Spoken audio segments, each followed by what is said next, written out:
Magandang araw sa inyong lahat. Ah, Pagpapatuloy natin ngayon yung ating kurso na may pamagat na Philosophical Problems and Critical Thinking. Noong nakaraang linggo, pinag-usapan natin yung kahulugan ng filosofiya. Ano nga ba ang filosofiya? So, lalong mas madali na gawin, ano? Mamilosofiya at along the way, uh, maintindihan natin kung ano nga ba ang filosofiya. Pinag-aralan din natin yung mga bagay, attitude na makatutulong sa pag-aaral ng filosofiya. Dahil nga nagsisimula tayo ng isang course, ng isang paglalakbay na harinawa sa dulo ng kursong ito ay maintindihan natin yung mga paksa, yung mga paksa na may kaugnayan sa kursong ito. So dahil nga ang pamagat ng ating kurso ay Philosophical Problems and Critical Thinking, meron itong dalawang bahagi, ano? At magsisimula tayo sa pag-unawa tungkol sa mapanuring kaisipan. At bago natin ito pag-usapan ng mas detalyado, ano? Yung mga bagay na makakahasa ng ating mapanuring kaisipan. Siguro dapat nating itanong sa kasalukuyan ay bakit, ano? Because if you know the why, the how is easy, ano? Bakit ba kailangang mayroong mapanuring kaisipan ng isang tao? Meron bang mawawala sa atin kapag hindi tayo mapanuri? Kapag sumusunod na lamang tayo sa kahit hindi natin na-evaluate or na sasaliksik o nasusuri muna yung mga bagay na sinusundan natin o dinidecide natin. Ano bang nawawala sa atin? Ano? Ano bang nawawala sa atin? Bukod dito, ano bang sinasapit ng mga taong mayroong mapanuring kaisipan? Eh, medyo nakakatakot kasi doon sa reading material si Socrates pinatay eh. Pinatulan ng kamatayan. Kahit si Rizal, ano? Kahit si Ninoy Aquino. Marami tayong mababanggit na naging trahedya ang buhay nila dahil mapanuring sila. So what's the point of being a critical thinker kung gano'n naman ang sinasapit? Bakit kailangan sumunod sa katotohanan no matter what? Ano? Bakit hindi pwedeng ikompormiso yung pagsunod sa katwiran o pagsunod sa katotohanan? Dito para masagot yung mga nakahang na katanungan, mga hanging questions. Pinabasa ko sa inyo yung selections kay Plato, ano? Yung apolohiya ni Socrates. Kahit ito ay tungkol kay Socrates, kahit ito ay isang pagdedepensa ni Socrates sa kanyang trial, ang nagsulat nito ay si Plato. At tatalakayin din natin sa araw na ito yung ilang bahagi ng Politeia ni Plato, ano? Republic kung i-translate sa Ingles, Politeia sa wikang Griego. Pag-uusapan natin ang mga bagay na ito.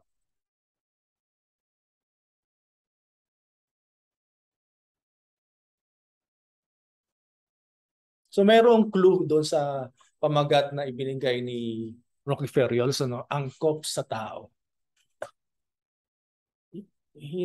May nawawala sa ating pagkatao eh kapag hindi tayo mapanuri. So i-discuss natin ito.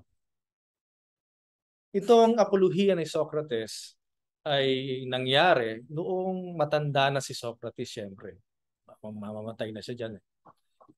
70 years old dito si Socrates at hinatulan siya ng kamatayan dahil sa mga bintang sa kanya. Ano ba itong mga akusasyon kay Socrates? Mamaya babanggitin natin. Dito nagdidepensa siya, no? Nagbibigay siya ng kanyang statement. Nagtatalumpati siya sa harap ng halos 500 hukom. Itong mga ito ay pinili in random sa mga citizens noong panahong iyon sa Athens. So, pag sinabing citizens, ito yung malalayang tao. At mga lalaki lang ito. Yung panahong iyan, ang mga babae ay hindi tinuturing na masyadong tao. Woman. Kaya nga sabi ni Aristotle, ang mga babae ay punlaan, seedbed. Seedbed. So maswerte tayo at nabuhay sa panahong ito na meron ng pagkakapantay-pantay, mataas ang respeto sa kababaihan. Just a background 'yon para makita natin na nagsasalita siya sa harap, nagtatalumpati siya sa harap ng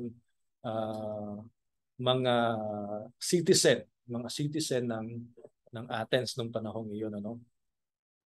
Wait lang.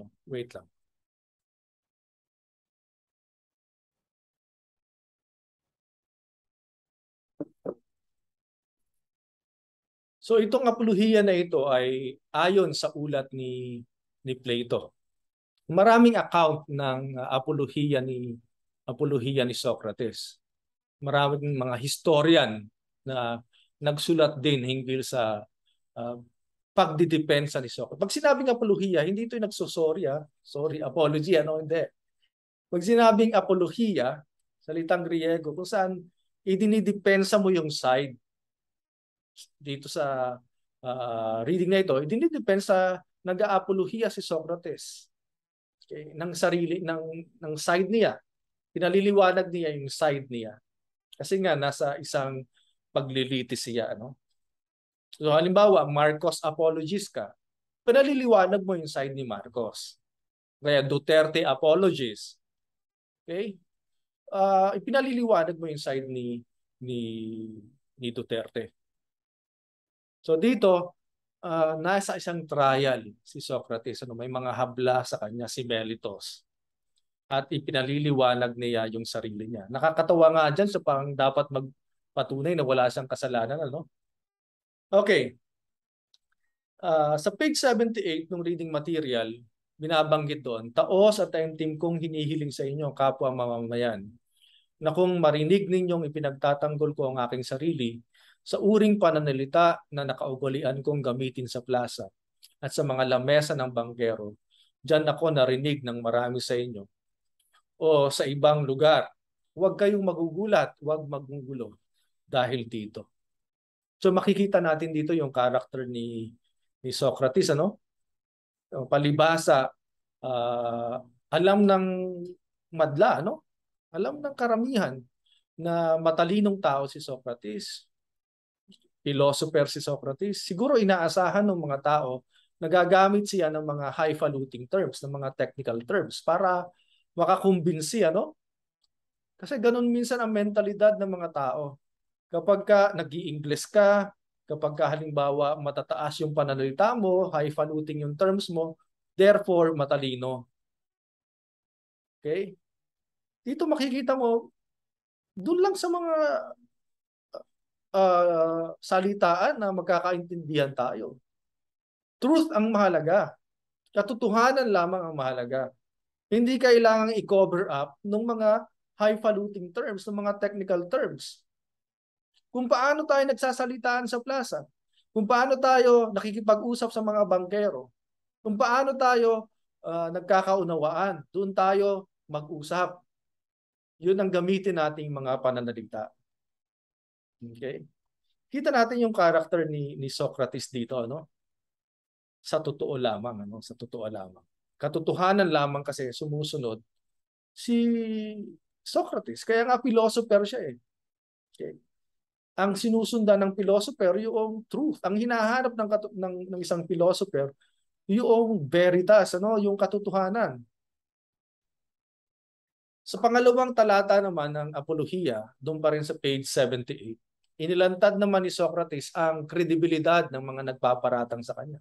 Siyempre, nasa depensa siya.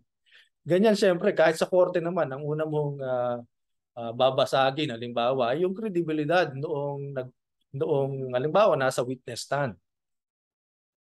Tetestingin mo, may kredibilidad ba yung mga nagpaparatang sa iyo. So ganoon din ang ginawa. Sino ba itong mga nagpaparatang kay Socrates? Ito yung mga sophists, ano? Sino ba ang mga sophists? Ito yung mga teacher ng panahong iyon. Sophist din si Socrates, teacher din si Socrates. Pero hindi lamang sophist si Socrates eh. Philosopher din siya. Ano ba ang craft ng mga sophists?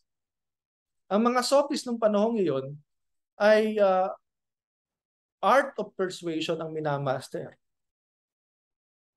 Persuasion. Okay. Binibigyan nila ng anyong kapanipaniwala ang mga bagay-bagay. Ano?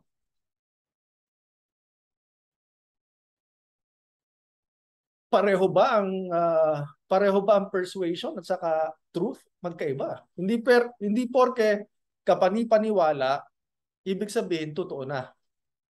Okay? Karamihan sa mga estudyante nito, mga sophist na ito, yung mga nagnanais maging politiko nung panahong iyon.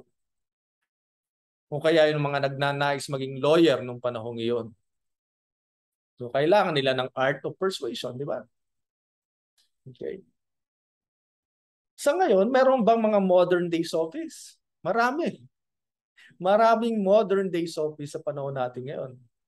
Halimbawa, yung mga advertisers, ang advertisement ba para magsabi ng totoo? Hindi, para makabenta, syempre. So para ka makabenta, kailangan persuasive ang pag-argue mo ng produkto mo. Okay? Kaya gagamit ka ng mga influencer, gagamit ka halimbawa ng mga music, okay? Gagamit ka halimbawa ng background para mag-anyong kapanipaniwala yung argumento mo. Not necessarily to argue what is truth. Modern day sophistry, ano? Kahit halimbawa sa ating political speeches, for example, or campaign speeches. Para ba magsabi ng totoo? Hindi, para makahikayat ka ng boto, di ba? Art of persuasion ang kailangan doon. Hindi naman ito hindi ganyan ang craft ni Socrates kasi philosopher si Socrates. Ano? Kaya sabi niya, sila ang naging guro ng karamihan sa inyo mula pa noong musmus kayo. Binigyan nila ng anyong kapanipaniwala ang mga ibinibintang-bintang nila sa akin na wala namang katotohanan. Ano ba itong mga akusasyon kay Socrates? Ano yung mga habla ni Meletos? Ano yung mga accusations kay Socrates? Number one, poisoning the mind of the youth. Nilalason daw, tinuturuan ng kabataan ng masasamang ugali. So titingnan natin mamaya, ano ba mga itinuturo ng Socrates? Ito ba mga ito ay nakakalason talaga sa utak ng mga kabataan? So yan ang isa sa mga akusasyon. Pangalawa, itong hindi kinikilala ang mga Diyos na iginagalang ng bayan at mayroong pang kinikilalang mga bagong makadaimon. Okay? Pag nakita nyo yung sa reading material, yung Diyos, yung salitang Diyos, small letter D, ang ibig sabihin ng katwiran, reason. Yan ang sinusundan kasi ng philosopher. Reason. Truth. Okay. Hindi kinikilala ang mga Diyos, yung mga gods and goddesses ng Mount Olympus, Hindi kinikilala yung mga Diyos na ginagalang ng bayan at mayroong pang kinikilalang mga bagong makadaimon. So totoo ba yan? Totoo ba yan? Itong akusasyon na ito? Medyo nakakatawa itong pangyayari sa trial ni Socrates kasi siya yung inihabla. Pero hindi si Meletos ang may burden of proof. Hindi yung nag-accuse ang may burden of proof. Sa ating rules of court, hindi yan tatayo. Na kanino ba ang burden of proof? Sino ang dapat magpatunay na may kasalanan yung accused? Yung accuser, di ba? Yung nag-accuse. Dapat si Meletos ang nagpapatunay, naglalabas ng ebidensya na may kasalanan si Socrates. Pero dito nakakatawa, si Socrates pa ang kailangan magpatunay na wala siyang kasalanan. Parang din sa kasalukuyang panahon, magbabato-bato ng mga akusasyon sa Senado and then kapag wala namang mapatunayan, I invoke my right against self-incrimination. sinira mo na yung buhay, halimbawa ni Dilima, and then you will just uh, take a silent stance, halimbawa, kapag wala ka nang mapatunayan, ano? Ang tawag ni Socrates dito ay doxa. No? Socrates is last Plato. Kay Plato na yan. Ang tawag dito ay sabi-sabi ng madla. Sa mga binibigyan nila ng anyo, binibigyan nila ng anyong kapanipaniwala, yung mga bagay-bagay. Ano? Ang tawag dito ay doxa, na ibang-iba sa episteme. Ano? Episteme. Pag sinabing doxa, hindi yan totoo. Ano? Maskara lang yan. Hindi yan totoo. Mga opinion. Pwedeng fake news, pwedeng propaganda, pwedeng mga gawa-gawang istorya. Ano? Doxa. Chismis. Pag sinabi namang episteme, ito yung talagang nakakapit sa totoo. Talagang katotohanan. Katotohanan. Okay. So delikadong bisyo ay yung kay Socrates, yung pakikinig lamang sa doxa, no? Pakikinig lamang sa doxa.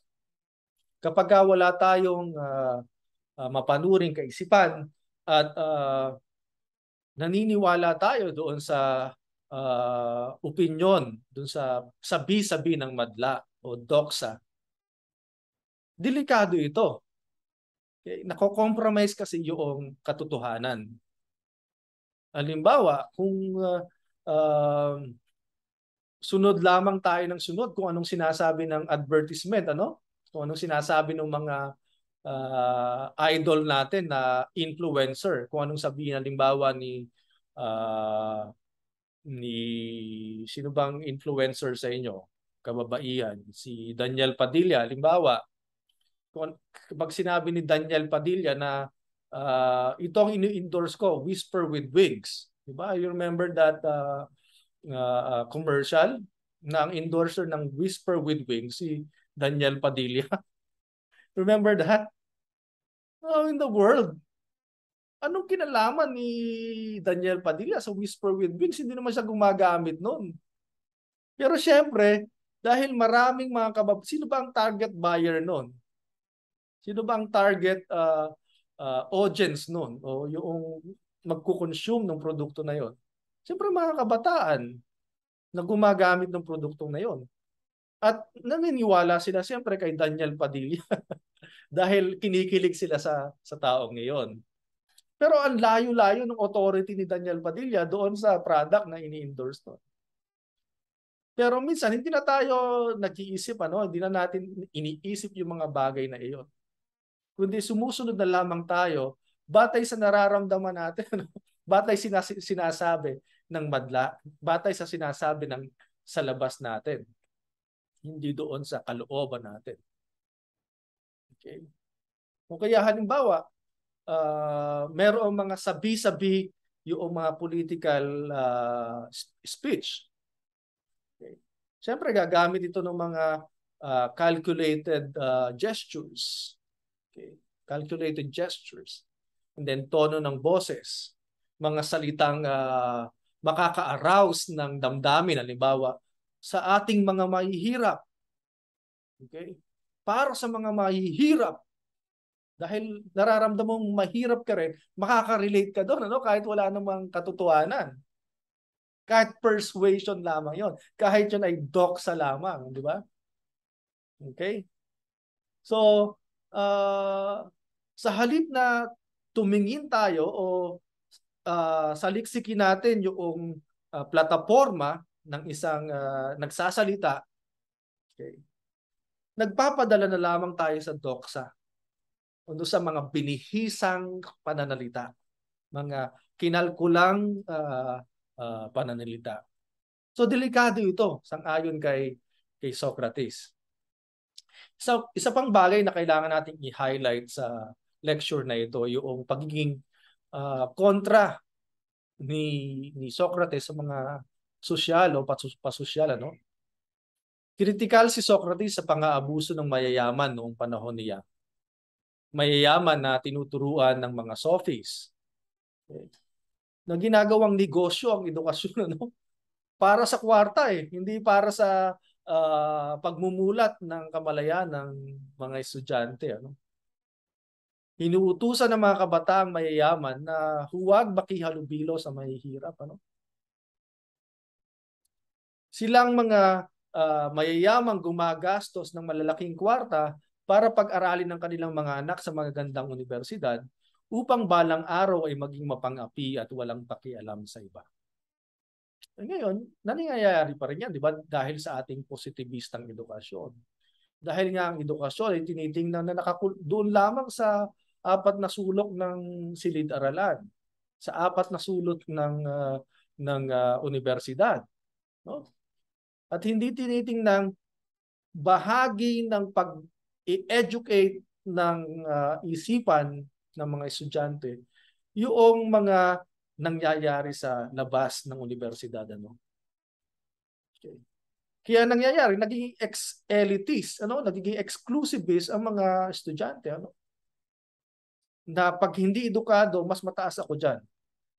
Okay. Nakapag-aral kasi ako sa UST. Nakapag-aral kasi ako sa Ateneo. Okay? So, critical si Socrates sa ganyang pag-uugali ng mga estudyante na tinuturuan ng mga sophists, ano? Siguradong itinatanong natin sa ating isipan, bakit ba pinaparatangan si Socrates, ano? Alam natin si Socrates, kilala bilang pinakang matalinong tao sa Athens nung panahong iyon. Pinakamoral na tao sa Athens nung panahong iyon, ano? Saan kaya nagsimula yung mga paninirang ito? Bakit niya naging mortal enemies itong mga sophists, ano? Okay. Anong root nito? Bakit siya kinamumuhian ng mga taong may alam, ano? Itong mga sophists na ito. So, alalahanin natin na hindi si Socrates ang nagbunyag na marunong siya. Ang nagsabi nito yung Oracle of Delphi, yung Diyos ng Delphia.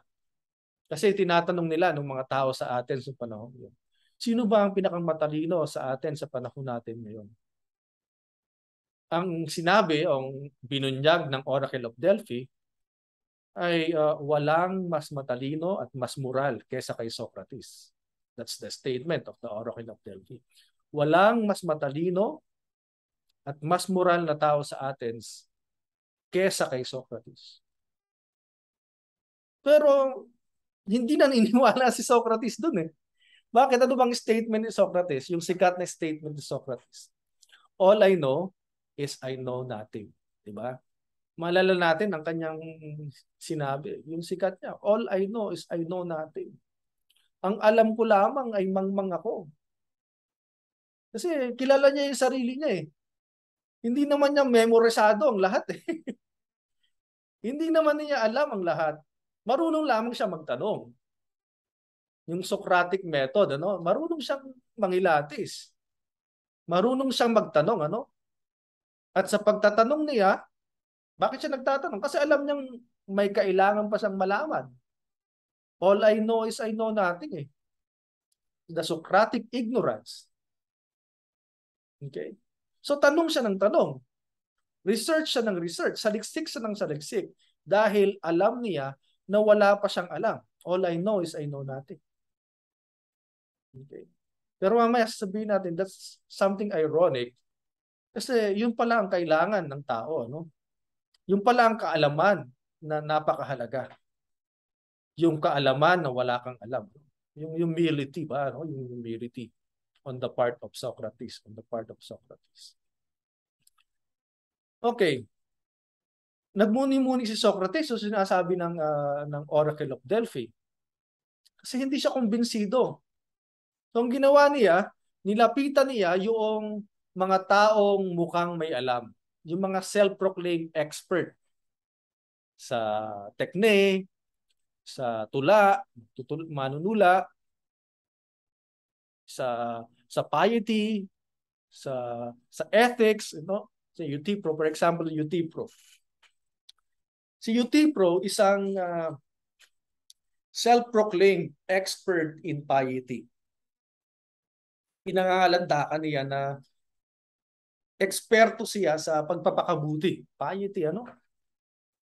So, isang araw, nagkatagpo sila sa Archon, no, sa court. Kasi si Euthyphro, inihabla niya yung isa sa mga pinsan niya, no, relative niya. So, nasa court sila, nasa Archon.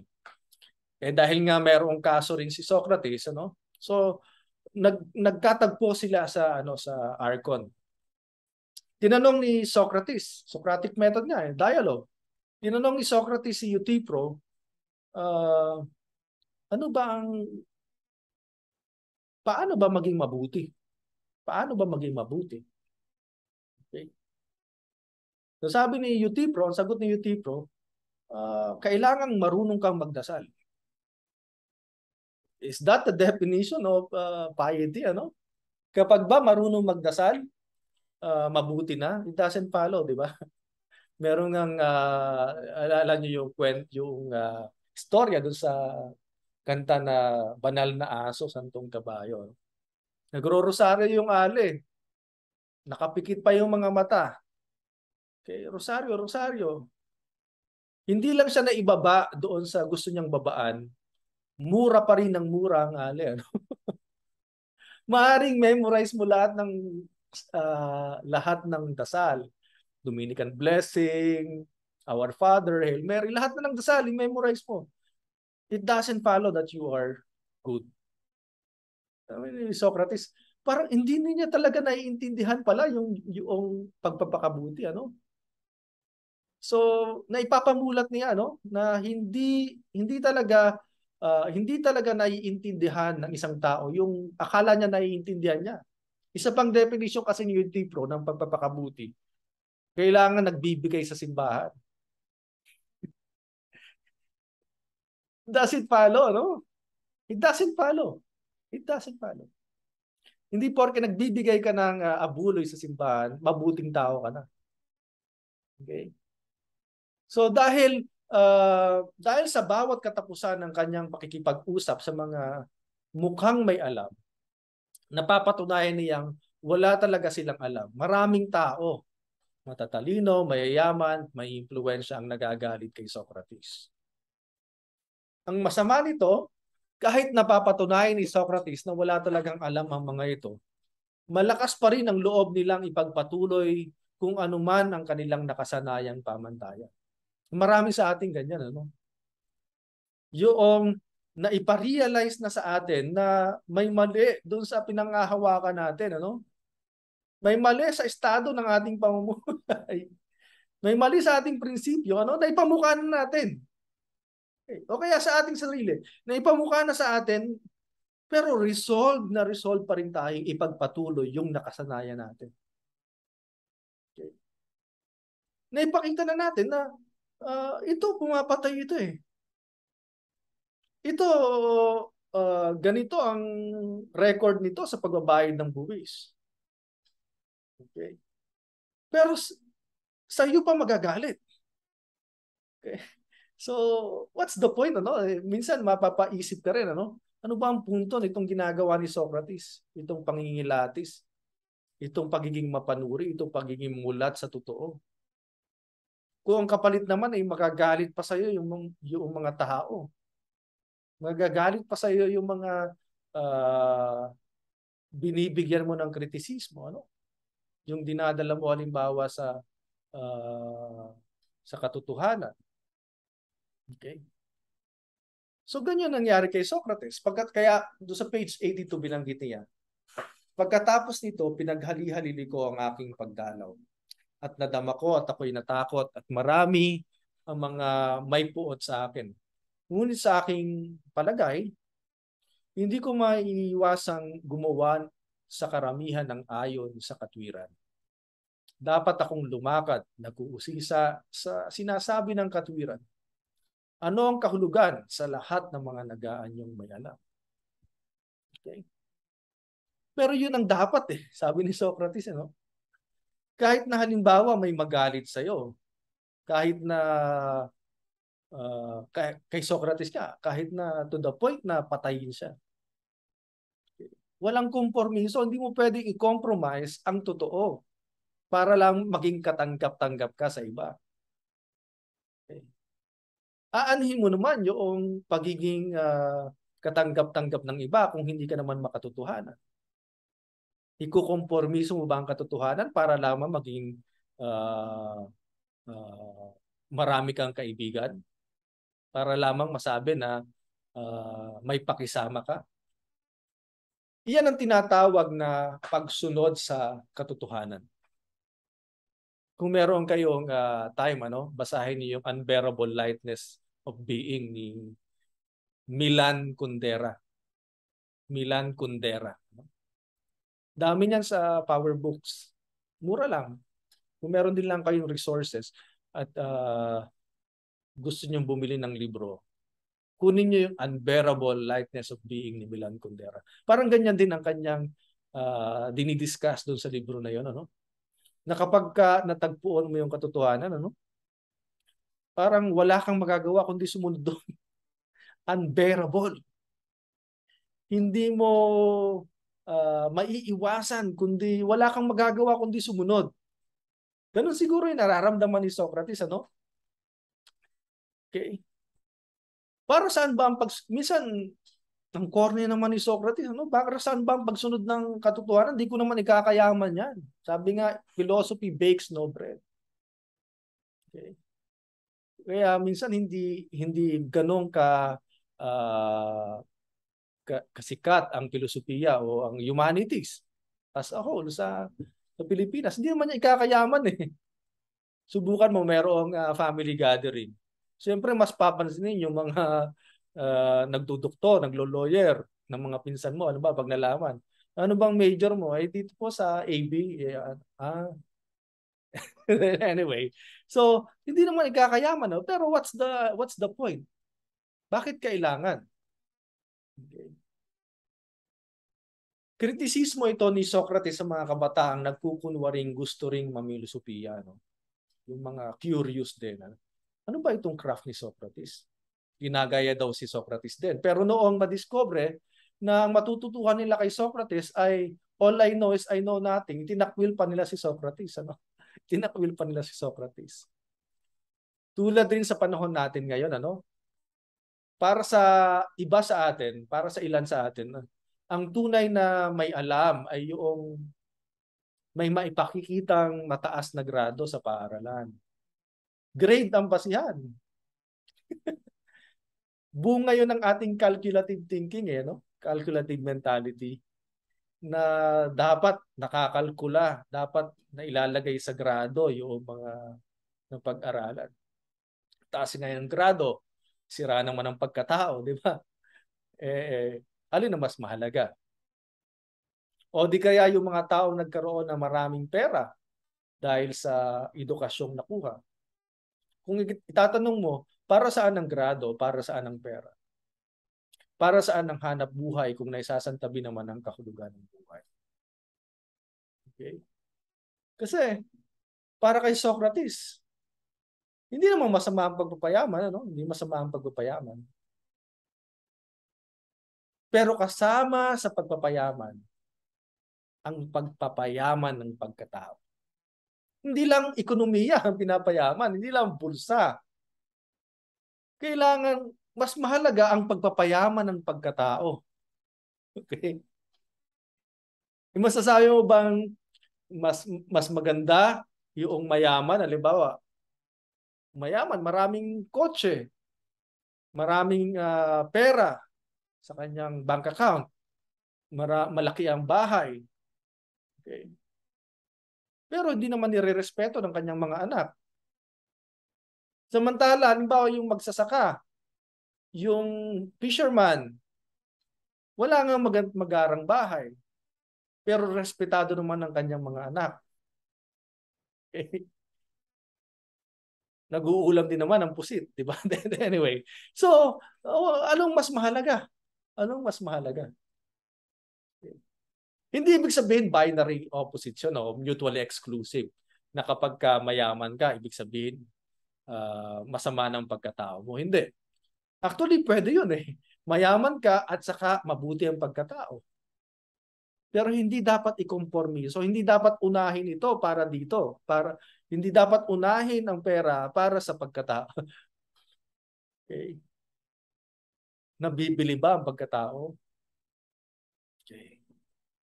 Para kay Socrates, ang tanong na mahalaga sa isang nagpapakatao ay tungkol sa katarungan. Kasi para sa kanya, hindi ka maliligaw kapag ang tanong mo, halimbawa, meron kang desisyon na ginagawa, makatarungan ba ito o hindi? Meron kang bagay na pinagdidesisyonan o meron kang bagay na gagawin, makatarungan ba ito o hindi? Yun lamang ang tanong.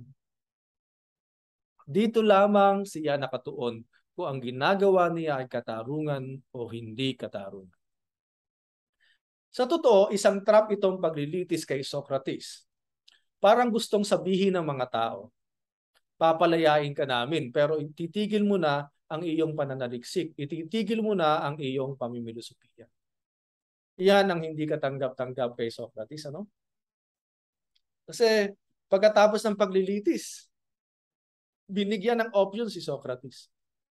Papatapon ko na lamang namin sa ibang polis. Parang isang trap yun, ano? Parang isang patibong. Parang ang ibig sabihin nun, parang i-renounce mo yung paniniwala mo, ano? Hindi yung katanggap-tanggap para kay Socrates, ano? Kasi kahit na halimbawa, ipatapon siya sa ibang lungsod, sa ibang lugar, sa ibang polis. Merong bang polis na perpekto? Wala. May makikita ka pa rin dong negative dialectics. Meron bang lipunan? Meron bang gobyerno na perpekto? Wala. Okay. Kaya dapat ang isang lipunan o ang isang gobyerno o ang isang tao ay laging bukas sa kritisismo. Laging bukas sa panunuri.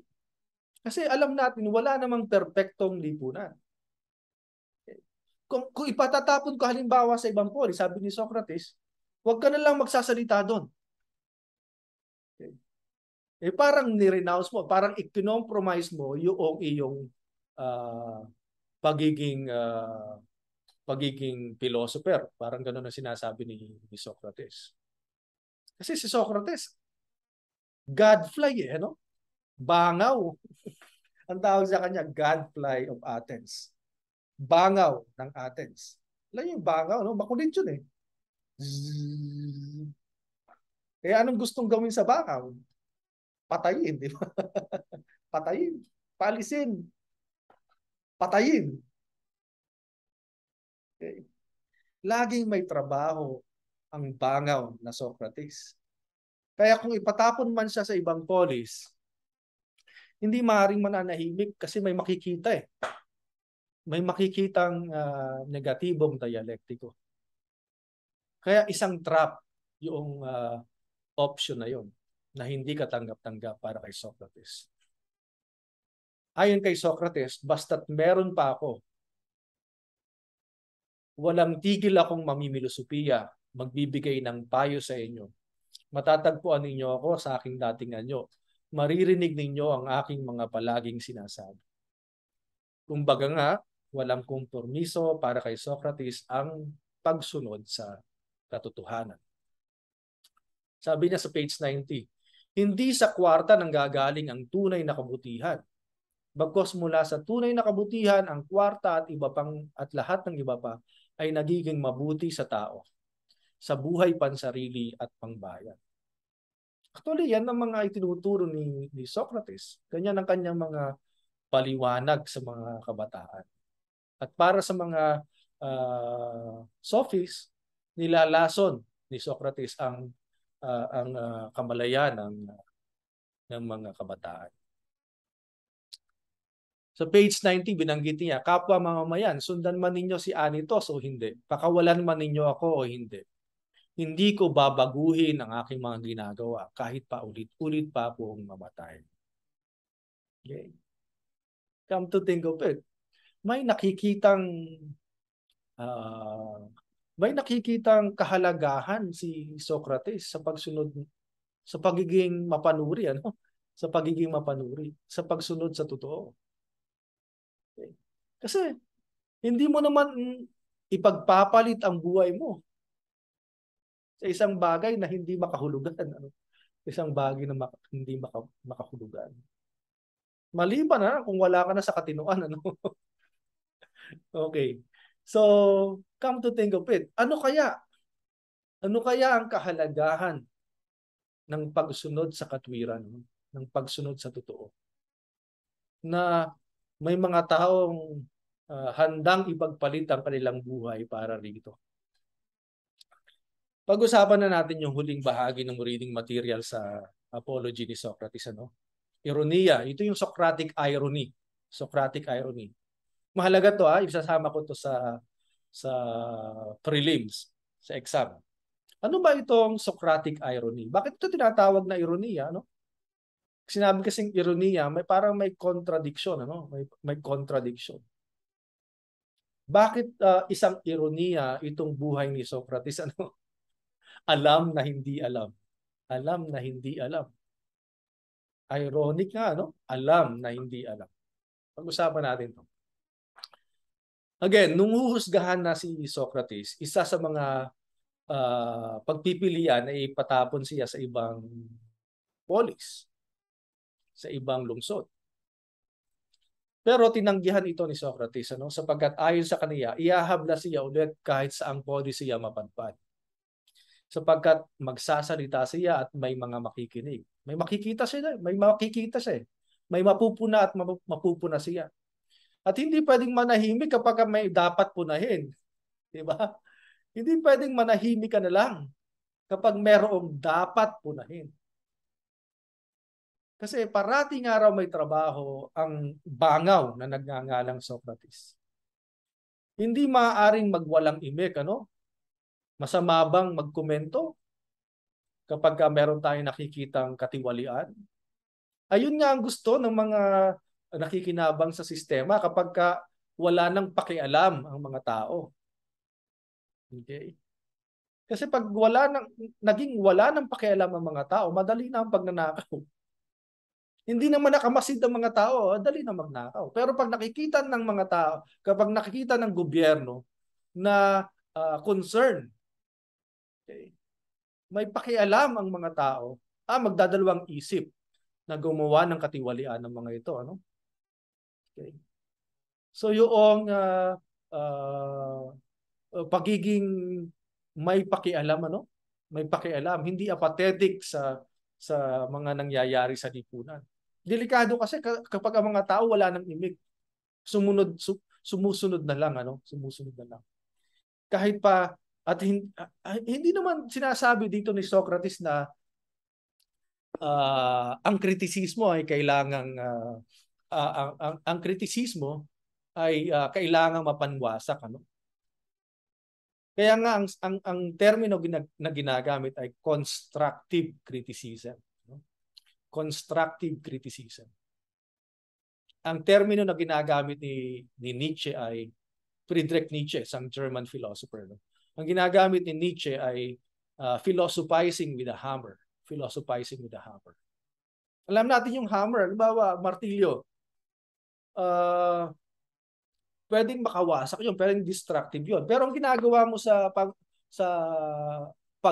pagsusuri, halimbawa ito, tinitingnan mo, hindi mo, pwede makabasag, di ba? Pwede makabasag. Pwede mabasag nito yung bagay na sinusuri mo. Pero ang ginagawa na nagsusuri ay tinitingnan, ano yung mga hollow part para yun ang dapat patibayin. Patibayin mo pa to kasi mahina ang mahina ang paniniwala mo dito. Okay. To constructive criticism, ano? Kaya napakadelikado kapag walang nagki-criticize sa ating pagkatao kasi hanggang doon na lamang tayo. Kahit na may mali tayong ginagawa, hindi tayo pinupuna, and then mabubulok tayo, spoiled ang tawag doon, di ba? So walang masama sa pagbibigay ng kritisismo sa mga bagay-bagay, ano. lalo na kung mapapalitaw nito ang mali. Kung mapapalitaw nito yung mga kakulangan. Hindi para basagin, hindi para sirain. Kaya meron term na, ay, naninira lang yan, naninira lang yan. Okay. So hindi ganun ang layunin ng kritike, ng kritisismo. Ano? Ang layunin ng kritisismo ay buuin. Okay. Para buuin, ano? Para buuin yung lipunan, for example. Kaya nagsasalita, halimbawa si Socrates. Kaya halimbawa nagsasalita si Walden Bello, di ba? Okay. Pero hindi handa ang taong bayan para sa isang Walden Bello, no? Remember that during the election, ano? Isang kilalang social scientist sa buong mundo, ano? Isang kilalang political scientist, social scientist sa buong mundo, Walden Bello. Pero hindi kilala ng mga Pilipino. Okay. Nagagalit pa kapag inilalantad, halimbawa, yung kahinaan ng pamamahala ng isang presidente o kaya ng isang senador na tumatakbo bilang presidente. If you watch yung debate, ano? Okay. So, yun. Ang isang tao o gobyerno na hindi bukas sa komentaryo ay katulad ng mga sophists, ano? Saradong isipan. Ganito si Socrates, alam niyang tanga siya at kailangan pa niya ang katotohanan. Hindi siya ang katotohanan, no? Hindi sinasabi ni Socrates, ito yung magandang dapat nating i-clarify. Ano? Hindi sinasabi ni Socrates na ako ang sundin nyo. Ang pinakikita niya yung mga kamalian. Okay. Hindi siya prescriptive, ano, na ganito ang gawin natin para tayo ay maging mabuti. Hindi. Dinidescribe niya yung lipunan na bilang may kulang. At ito ang dapat nating pagtuunan ng pansin. Hindi siya ang katotohanan, sa halip sinusundan lamang niya ito. Ang marami sa atin, alam rin natin tayo ay tanga. Ano? All I know is I know natin. Alam din natin. We recognize. We have the sense. Nararamdaman natin na hindi naman natin kayang malaman ang lahat. Pero itinatago natin ito. Itinatanggi natin. Si Socrates mulat at inaangkin niya na siya ay kulang pa.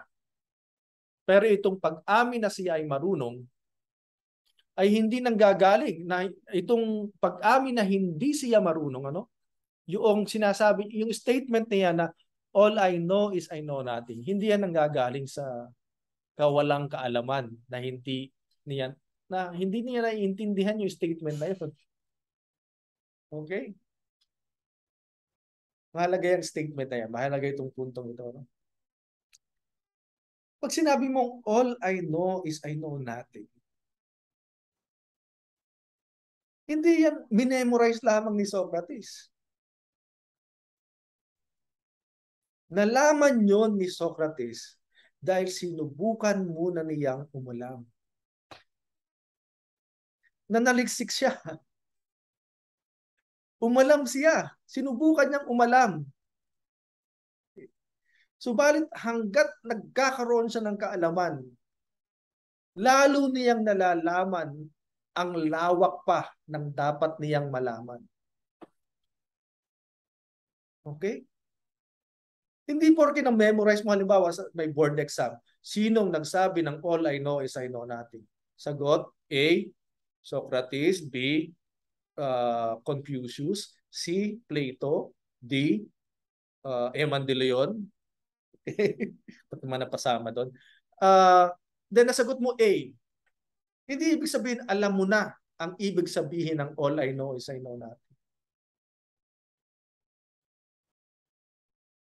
Naiintindihan lamang ng isang tao yung statement na yon kapag sinubukan mo na yang umalam, manaliksik.